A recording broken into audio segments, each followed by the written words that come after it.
My name is Swanzal Kak Kapoor and I'm a design principal at SAKA Studio, Gurugram. Our practice was founded 18 years ago. I think as a philosophy, our practice stands for an architecture of resonance where we look at the principles of ecological consciousness and cultural specificity.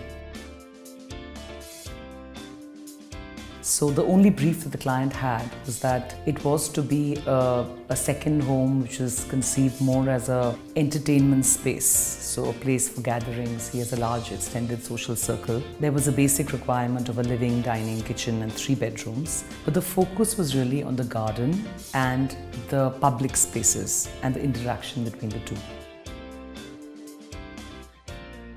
The idea of the project grew out of the concept of longing for a forest in the context of the city. So the idea was to create a home or a space which is like architecture as another nature, and the idea of what it feels like when you're under the canopy of a tree. So the whole concept was this roof, which is a large metal patterned roof, so that when sunlight falls through it, it's like the dapple light that you get when you're standing below a tree. And that really became the defining element of the project. So as you enter and walk through the gate, what we've done is that in order to expand the sense of garden and also create porous surfaces so you allow water recharge, we've minimized the solid surfacing even in the driveway. So we've used grass pavers for the largest extent of the driveway. So it's like you're walking on grass as you enter, and this can take the load of a car. And as you come to there's a beautiful series of pergolas which kind of become like punctuations, like you're now nearing the entrance. And there's a lower pattern canopy which casts beautiful patterns on the pavers that are at the drop-off point.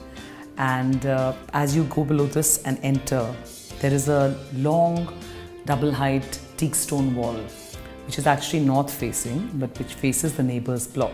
So in order to create privacy and control the light, north light tends to be very flat in our country. The dramatic light only comes from the east and west, and then in winter from the south. So in order to focus that light, we've created very sharp geometric openings of different sizes on this. So this does 2 things.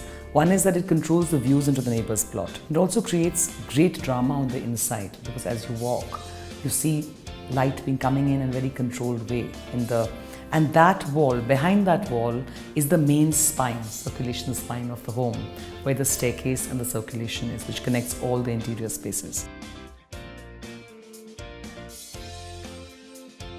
So as we enter through the main door, is that there are multiple points of exit and entry, and there's a very fluid kind of connectivity across spaces.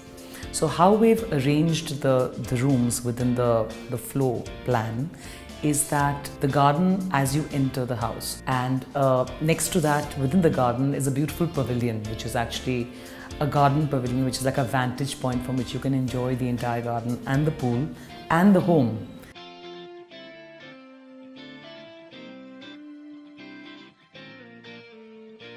So the material palette that we've used, that we like to use within the context of Delhi, is what I like to call the colors of the Aravalis. So we use a lot of dull gold, grey, rust. So the entire palette of the house is actually around those colors. So what that does is that even though you can't see the Aravalis from this particular plot, there is a kind of continuity and contextuality between the language and the color palette that a home has and the natural landscape in which it's placed. So ever since I first encountered this particular finish, which is essentially metal filings which are actually chemically treated to rust, I was very excited by it because I feel that it's a very authentic surface. What I also like about it is the fact that, again, coming to the palette of the Aravalis, it captures those colors very beautifully. We use this kind of like a motif, a dramatic motif, because it has an intensity of color which you see as you enter on the entrance wall on the left, which frames the pool. And then moving through the space, you encounter this near the staircase, near the family lounge upstairs, near the rear deck on the ground floor. So you actually see it sequentially through the spaces. It's also there in the powder room. It's also there in niches at various places in the design. So it's something that is also becomes like another layer that you experience through the space.